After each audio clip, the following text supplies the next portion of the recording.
एक साधु घाट किनारे अपना डेरा डाला हुआ था। वहाँ वो ध्वनि रमाकर दिन भर बैठा रहता था और बीच बीच में ऊंची आवाज में चिल्लाता, जो चाहोगे सो पाओगे। उस रास्ते से गुजरने वाले लोग उसे पागल समझते थे। वो उसकी बात सुनकर अनसुना कर देते और जो सुनते वो उस पर हंसते थे। एक दिन एक बेरोजगार युवक उस रास्ते से गुजर रहा था। साधु की चिल्लाने की आवाज उसके कानों पर भी पड़ी, जो चाहोगे सो पाओगे।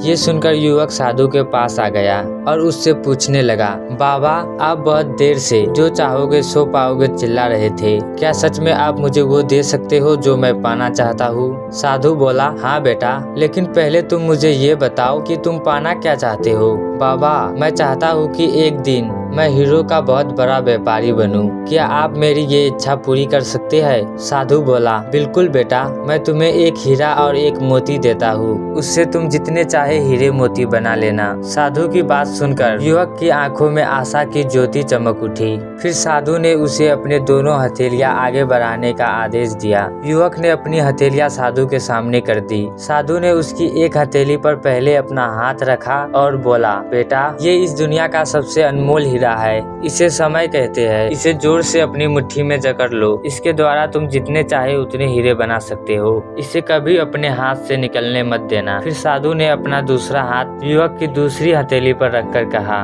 बेटा ये दुनिया का सबसे कीमती मोती है, इसे धैर्य कहते हैं। जब किसी कार्य में समय लगाने के बाद भी उचित परिणाम प्राप्त ना हो, तब धैर्य नामक मोती को धारण कर लेना।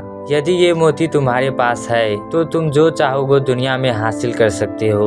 युवक ने ध्यान से साधु की बात सुनी और उसे धन्यवाद कहकर वहां से चल पड़ा। उसे सफलता प्राप्ति के 2 गुरु मंत्र मिल गए थे। उसने निश्चय किया कि वो कभी भी अपना समय नहीं गवाएगा और सदा धैर्य से काम लेगा। एक बट्टे व्यापारी के यहाँ काम करना शुरू किया। कुछ वर्षों तक वो दिल लगाकर व्यवसाय का हर गुण सीखता रहा और एक दिन अपनी मेहनत और लगन से अपना सपना साकार करते हुए हीरे का बहुत बड़ा व्यापारी बना। लक्ष्य प्राप्ति के लिए सदा समय और धैर्य नाम के हीरे मोती अपने साथ रखे। अपना समय कभी व्यर्थ न जाने दे और कठिन समय में धैर्य का दामन ना छोड़े। सफलता अवश्य प्राप्त होगी।